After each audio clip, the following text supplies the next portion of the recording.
السلام عليكم مرة أخرى وأهلا وسهلا بكم معي في قصة جديدة. اش خباركم؟ لاباس عليكم؟ نتمنى تكونوا بخير وعلى خير وأموركم 5 شي قرارات كتاخذهم الأم خصوصا ملي كتكون هي المسؤولة على ولادها، كيكون الدافع ديالها هو الحب الكبير لا مشروط، كيخليها تلغي حياتها مقابل أنها ما تعرضش ولادها ولو لحظة واحدة يحسوا فيها بالآلم أو الظلم. ولكن مع الأسف بعض الأولاد في الوقت اللي كتصبح هاد الأم محتاجة وكتقلب الأدوار، كتكون محتاجة ليهم، كيكون الجزاء ديالها هو الجحود، وكتعرض لشي موقف أو لا مواقف ما كتكونش نهائيا متوقعاهم، بحال هاد الأم اللي غادي نعاود لكم القصة ديالها اليوم. بطبيعة الحال ما كنعممش، ولكن الأكيد في الحياة كاين بزاف ديال النماذج مزيان وخايب، وخليكم معايا حتى الاخير باش تشوفوا القصه ديالنا ديال اليوم اشنو غيطرا في الاخير وكيفاش غادي يكون الجزاء ديال هاد الام. وغادي نطلب منكم فضلا تضغطوا على زر الاعجاب والاشتراك باش توصلكم كل قصه كنحكيها، ونبداو على بركه الله. كانت ما شاء الله شابه مازال ما وصلتش ل20 سنه، من عائله حسب ونسب وجاه ومال وجمال، كانت غزالة ما شاء الله. تقدم لها واحد السيد حتى هو ما فضلتوش قدامكم، راجل مزيان من عائلة مزيانة، ما خصهم خير. تزوجت به ودوزت معاه، مع الأسف سنة واحدة ولدت معاه وليد وتوفى.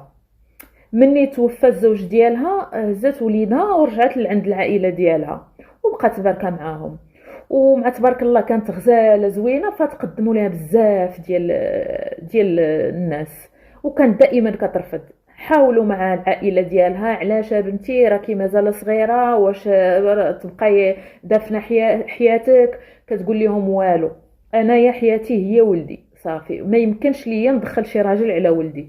وبقات مكافحه معاه، ودازت الايام وجات الايام ودازت الاعوام ورجعت الاعوام، والوليد دخل المدرسة، دخل الثانوية، كمل قرايته في الثانوي، دخل الكلية. المهم تا هو كان معاونها بالقراية، وهي حياتها كلها ما كتشوف لا هكا ولا هكا، حياتها هي عبارة عن ولدها، موفرة ليه كل شيء لا ماديا ولا معنويا. رغم ان كل فترة عاوتاني مني كيجي تقدم ليها شي حد والديها كيحاولوا معاها وهي دائما مصممة، قالت لهم عافاكم هذا الموضوع غير سدوه عليا، انا يا ولدي هو كل شيء، ما يمكنش ليا نتخيل انني نجيب لي شي راجل اخر في بلاصه باه.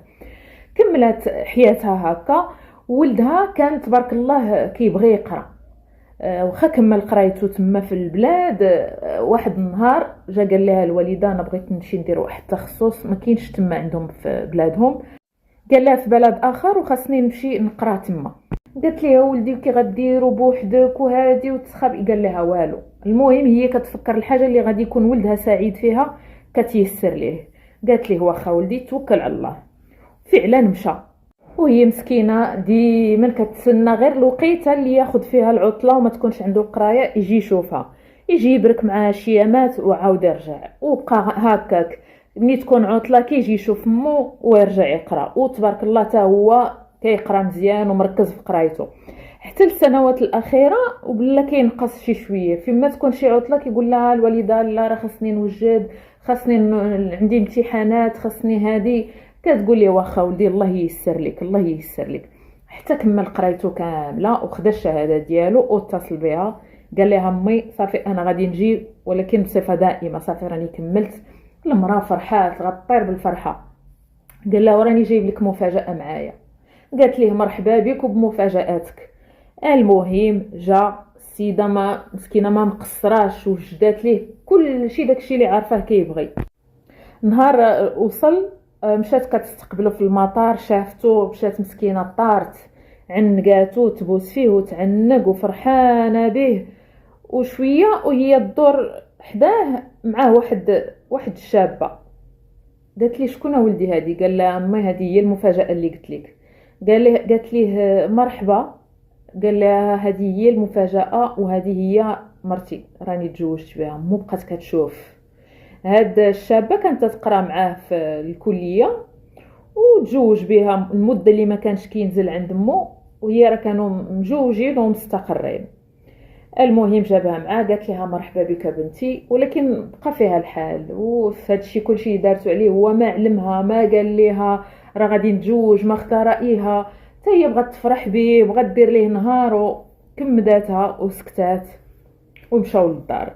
قالت لها ولدي مرحبا بك ومرحبا بمرتك. ومسكينه واخا الاحراج اللي دار ليها قدام العائله وقدام الناس لان هي كانت ديما كتهضر عليه بزوين، ولدي مربي، ولدي هادي، ولدي هادي، ديما مفتخره به، وديما هي عطيه قيمه كبيره. وكتسمع الناس كيقولوا هذه هي اللي فاضحنا بولدها، وهذه هي اللي كتقول ولدي فاعل، وولدي هو معبرهاش كاع، هادشي كلشي دارتو عليه وما خداش رايها، ومخبي عليها هاد المده كلها ومخبي عليها. فمسكينه بقات هي داكشي ضرها في خاطرها، ولكن ما بغاتش تبين. بالعكس، مني مشاو للدار اتات ليه الدار كيف ما بغاو، ما خلات، ما وجدات، ما قادات، ما صوبت داكشي من الطراز العالي. هي اللي كيهمها هي تشوف ولدها سعيد وما خاصو حتى شي حاجه. وولات اكثر من هذا الشيء، ولات هي مسكينه تطيب ليهم وتوجد ليهم وتحط ليهم، وهزه حتى العروسه هزها في كفوف الراحه، كتقول غير نشوف ولدي فرحان وسعيد وما خاصو حتى شي حاجه. ولكن مع الاسف هاد مرت ولدها ما كتستاهلش. من الاول وهي ما عجبهاش الحال، من الاول وهي كتشوف في السماء بحال زعما راه هي شكون وهاد عجوزتها يعني ماشي من مستواها، انا قاريه وانا دايره وانا فاعله. المهم الام مسكينه كدير داكشي على قبل ولدها، كتقول خليهم يكونوا فرحانين، وتا هي كتعاملها على اساس راه بنتها، كتقول هذاك ولدي وهذه بنتي. ولكن هي كتشوف داكشي بحال راه كتدخل فيهم ولات كتمشي عند راجلها وكتقول ليه في الحقيقه انا واش انا حتى الماكله ناكل امك اللي تنوض وتوجد الماكله اللي هي اللي بغات وتوكلها لينا؟ لا، حتى انايا باغا ندير وباغا قال لي راه هي زعما راه غير كتحاول تريحك. قالت لي لا سيدي انا ما باغيش نطيب، ما باغياش الطياب، باغيه الماكله تاع الزنقه كاع، انايا انا باغا حريتي، باغا هادي. قال لي ورا باركين عندها راه دارها هادي. قالت ليه المهم انا قلت لك شنو كاين وصافي، انا ما مرتاحاش، ما عجبنيش الحال. فمشى عند مو زعما باش ما يجرحهاش، قال لها شوفي الوالده بلا ما تبقاي طيبي، غير خليها هي ملي تبغي هي تشهى شي حاجه غتنوض ديرها، او لما رشقتش ليها الطيب زعما نجيبوا الماكله من برا. قالت لها ولدي واخا اللي بغيتو ديروه صافي، انا زعما كنت باغا نريحكم وبغيتك زعما تاكل مزيان، وكنبغيك زعما تقوت نطيب لك الحاجه اللي فيها الفائده. قال لها لا الوالده بلا ما تعذبي راسك. قالت ليه واخا ولدي. الام فهمت راسها وشدت تيقارها، ولاو يخرجوا بجوج ويدخلوا بجوج ويضحكوا بجوج، ولات المراه بحال مسكينه في دارها ولكن معزوله. بدات كتحس بالوحده، ولكن ما كتقول والو، ما كتشكى، ما كتقول المهم ولدي عاجبو الحال صافي، هذيك هي الدنيا وما فيها. وخا طبيعه الحال بيني وبينكم قلبها راه غيكون مضرور وفيه الالم، ولكن اش غادي دير، ما عندها ما دير.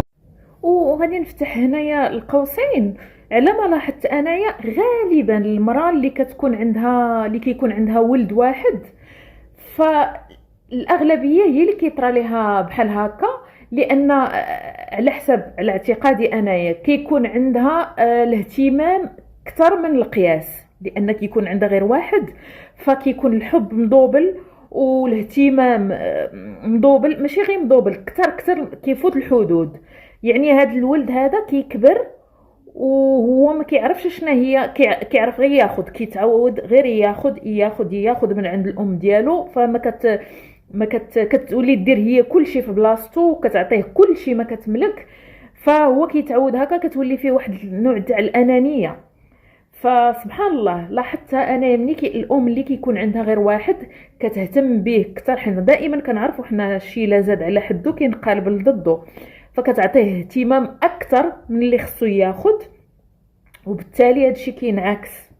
فسبحان الله الملاحظه هذه شفتها في بزاف الناس كنعرفهم اللي كيكون عندها ولد واحد هي اللي كتألم في الاخير، بعكس اللي كيكون عندها مثلا 3 4 فكيكون الاهتمام هذا شويه وكتعيا شويه. فكيكون داكشي بالقياس بالقاعده فهمتوا القصد ديالي. ونرجعوا للقصه ديالنا وهاد الام المكلومه مسكينه. لا، والكثر من هذا الشيء هو ان هاد الزوجه ولا حتى الوجود ديال الام ديال راجلها كيزعجها، غير المجرد انها كاينه معاهم في الدار ولات منزعجه، ولات كتصادع مع الراجل دائما بسبه امه دائما، وكتقول ليه وانايا كنت نحلم في داري بوحدي، وانا كنت كنحلم نكون غير انا وراجلي حريتي مع راجلي. امك بدات كتكبر، واش انا غادي نتحملها؟ واش انا غادي نبدا نهزها؟ واش انا غادي نبدا ندير ليها؟ هو تيقول لها والله يهديك راه امي راه هي اللي عندي، وراه ما عندها، شوفي راه ضحات بحياتها على قبلي انا ما تزوجات. شو كتقول لي انا هاد الهضره ما عندي ما ندير بها، انايا امك هذيك حياتها هي اختارتها هكاك، انا حياتي بغيت نختارها كيف ما بغيت، انا بغيت نكون في داري انا وراجلي بوحدنا، ما بغيت شي حد اخر.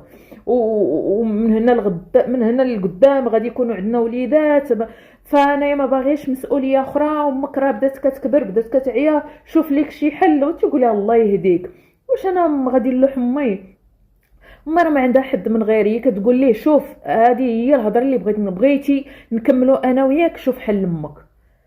كيقول لها الله يهديك واش كتقولي؟ واش انا دابا غادي نبداو نديروا مشاكل من وقت؟ قالت ليه شوف نجيك من الاخر، يا انا يا امك في هاد الدار، اشنو غادي نديروا لامي؟ قالت لي انا غادي نقول لك اشنو ديري. وهو حمار اللي قالت ليه المراه كيقول لها امين، وما فكرش بان هذيك امو ضحت على قبله، واصلا ما كدير ليه لا مشاكل لا والو، وراه بارك في دارها، وراه وقفت حياتها على قبله. لا حول ولا قوه الا بالله. تعصبت. وفي واحد النهار هاد الولد هذا قال لمو امي يلا نخرجك شي شويه.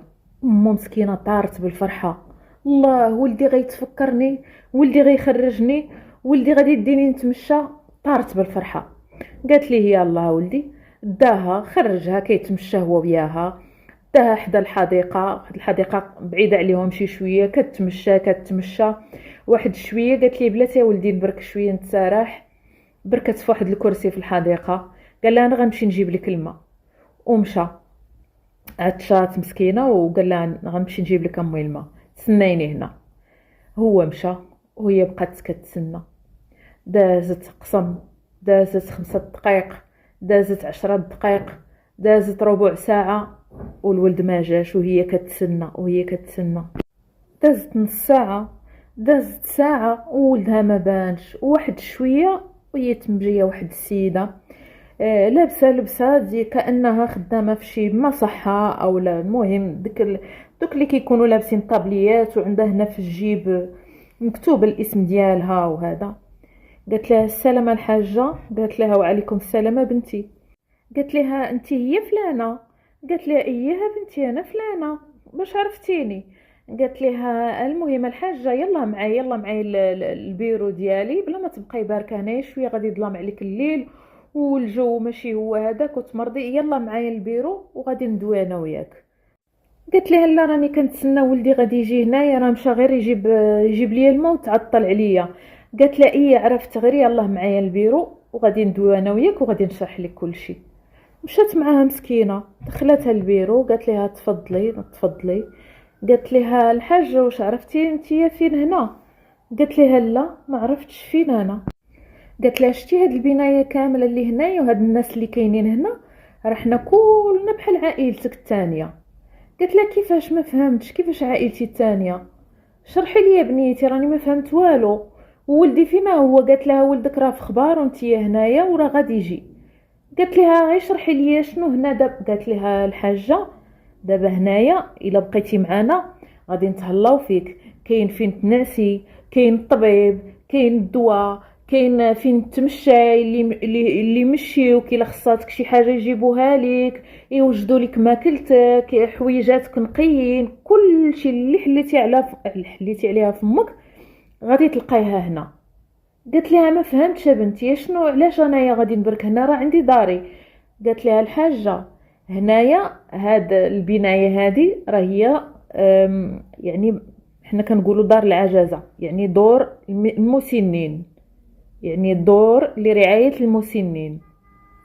لما سمعت هاد الهضره بقات كتبكي تبكي تبكي، حست بالحقره، حست بالحسره، حست بالندم، حست بالحزن، باش غادي نقول لكم حسات. الكاسيطه ديال حياتها كامله دازت، فهمت شنو كاين. يعني انا بداري وبولدي، ولدي اللي فنيت عليه حياتي واللي عطيته كل شيء، ولدي غادي يجيبني يحطني في دار المسنين؟ يعني انا اللي هزيت ولدي مني كان صغير، ما كانش ينعس نفيق معاه، نوكلو بيديا، نبدل ليه، نغسل ليه. اش غادي نقول لكم؟ غنبقى نهضر غتجيني البكيه. في الاخر غادي يخرجني من داري وغادي يجيبني لدار المسنين، ما قدرش يتحملني حتى نموت. وقالت له اصلا انا راه ما محتاجاش ليه، انا راه باركه في داري، كنت باركه في داري وانا معيشه راسي، عندي فلوسي. قلت له يلوحني بهذه الطريقه، يلوحني في الزنقه، يقول لي غنجيب الماء ويخليني ويمشي. قالت له هذا الشيء اللي كنسوى عند ولدي وهذه هي قيمتي عند ولدي.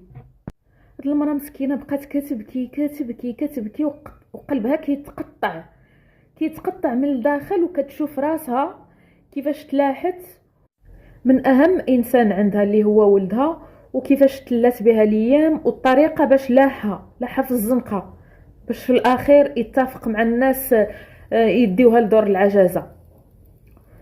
فهاد المراه مسكينه بقات بكثرت بالالام اللي كانت فيه والصدمه اللي كانت فيها، بقات كتخرج هضره اللي سمعها واحد الشاعر وكمل زاد عليها كلمات وتلحنات هاد الكلمات ديالو، وغناتها واحد المطربه كبيره في الكويت، نوال الكويتيه. الاغنيه ديال تبرى حبيبي مني تبرى، يعني احنا كنقولوا تبرأ مني، تبرى مني، يعني فهمتي؟ تبرى حبيبي مني تبرى. الاغنيه واعره ودارت نجاح كبير. كيقولوا راه الكلمات ديال هاد المراه. وهكا كتسالي القصه ديالنا ديال اليوم. الله يهدي وليداتنا ويهدي وليداتكم، والله يخلي لكم والديكم ويخلي لي انا ميمتي. و ما تنسونيش من لايكات وتعليقات والاشتراك باش تشجعوني نقلب لكم على قصص اخرين. وفي امان الله.